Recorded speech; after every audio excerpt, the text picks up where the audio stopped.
Everyone knows Shakuni as the villain who destroyed a dynasty. But what if I told you he wasn't just a gambler? He was a system hacker.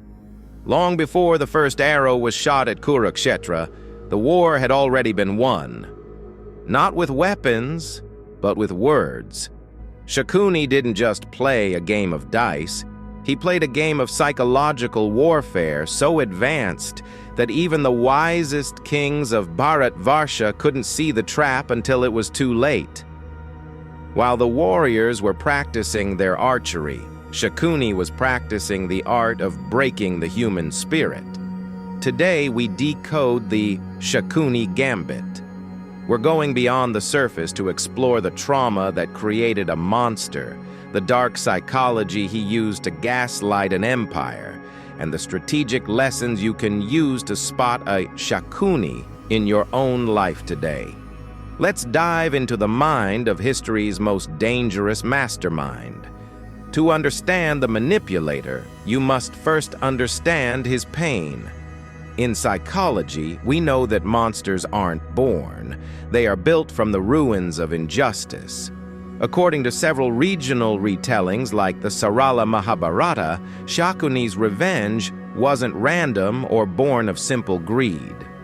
Legend says that the Kuru kings, specifically Bhishma and Dhritarashtra, imprisoned Shakuni's entire family, his father King Subala and his 99 brothers. Their crime? Some versions say it was because of a secret regarding Gandhari's past. Others say it was a show of Kuru dominance. They were kept in a dark, damp cellar and given only 1 grain of rice per person per day. Faced with certain death, the family made a chilling choice. His brothers and father chose to give all their food to the youngest and most intelligent among them, Shakuni.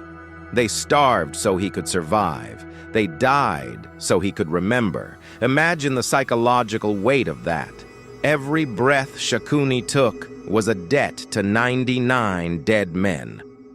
Before his father died, he struck Shakuni's leg, breaking it so that the limp would serve as a permanent physical trigger for his anger. Shakuni didn't just walk away from that prison with a cane. He walked away with a mission: to dismantle the Kuru dynasty from the inside. This is what psychologists call identity-based vengeance. He didn't want to kill them with a sword. He wanted to make them destroy themselves through their own ego.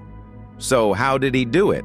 Shakuni used a psychological framework that modern manipulators still use in boardrooms and toxic relationships today. He followed what we now call the 4 stages of manipulation. Stage 1, flattery and the only friend tactic. Shakuni didn't start by being evil. He started by being Duryodhana's most loyal supporter. While Bhishma gave Duryodhana rules and Drona gave him discipline, Shakuni gave him validation. He fed Duryodhana's ego, telling him he was entitled to the throne and that the Pandavas were thieves. In psychology, this is called in-group favoritism. By making Duryodhana feel special, Shakuni became the only person Duryodhana actually trusted. Stage 2, isolation. Once he had Duryodhana's ear, he began to cut him off from wise counsel. He framed the wisdom of Bhishma and Vidura as weakness or bias toward the Pandavas. He created a psychological echo chamber where the only voice Duryodhana heard was Shakuni's. When you isolate someone from different perspectives, they become easy to control. Stage 3, gaslighting and the distortion of reality. This was his masterstroke during the infamous dice game. Utilizing a distortion of reality, he made Yudhishthira believe his consistent losses were just bad luck, or one more turn away from a win. In modern psychology, we call this the sunk cost fallacy. Yudhishthira had already lost so much that his brain convinced him he had to keep playing to win it all back.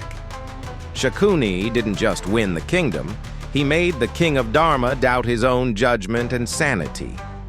Stage 4, the use of fear and public humiliation. By the time the game reached the humiliation of Draupadi, Shakuni had successfully pushed the Kurus past the point of no return. He used the resulting fear and hatred to ensure that a peace treaty would be impossible. He had effectively hacked the Kuru system, turning brothers into enemies.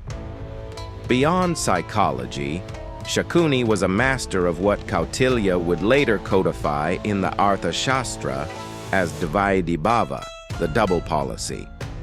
On the surface, he was the devoted uncle seeking the best for his nephew.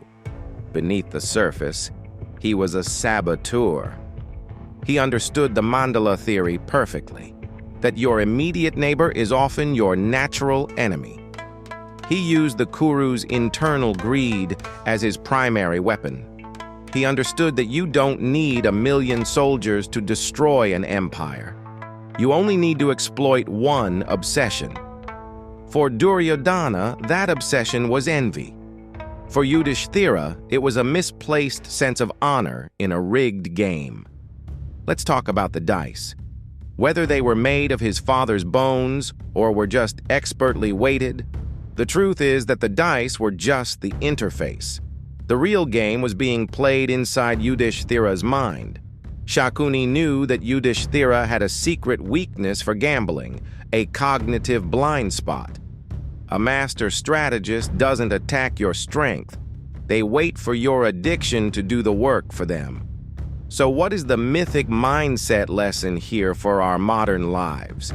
How do you protect yourself from a Shakuni in your workplace or your social circle? First, beware the echo chamber. If you find someone who only tells you what you want to hear and constantly criticizes the people who hold you accountable, they aren't your friend. They are isolating you.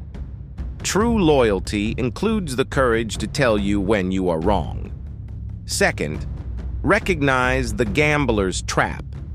When you are in a situation where the stakes keep rising, whether it's a toxic job, a bad investment, or an argument, and you feel you have to stay just to prove a point, stop.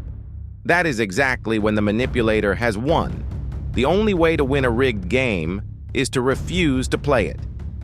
Third, trauma is a lens, not an excuse. People like Shakuni act out of deep-seated pain. Understanding their why helps you navigate their moves, but it doesn't mean you should let them into your inner circle. A wounded predator is still a predator. Shakuni successfully hacked the Kuru system. He got his revenge. He watched as every single one of the men who had humiliated his family perished on the sands of Kurukshetra. He died knowing he had fulfilled his debt to his 99 brothers. But he forgot one thing. No matter how well you hide the truth or weight the dice, Dharma has its own source code. Shakuni mastered the human mind, but he eventually met his match in a man who understood the universe. Shakuni played for revenge. His opponent played for the future of humanity. In our next episode, we decode the Krishna code, the ultimate strategy for winning when the world is against you, and how to outmaneuver a manipulator when the stakes are your very soul. I'm Mythic Mindset. If this deep dive changed how you see the epic, hit the like button and tell me in the comments. Do you see Shakuni as a pure villain or a victim who simply played the hand he was dealt? I read every comment. Until next time, keep decoding the myths and keep mastering your mindset.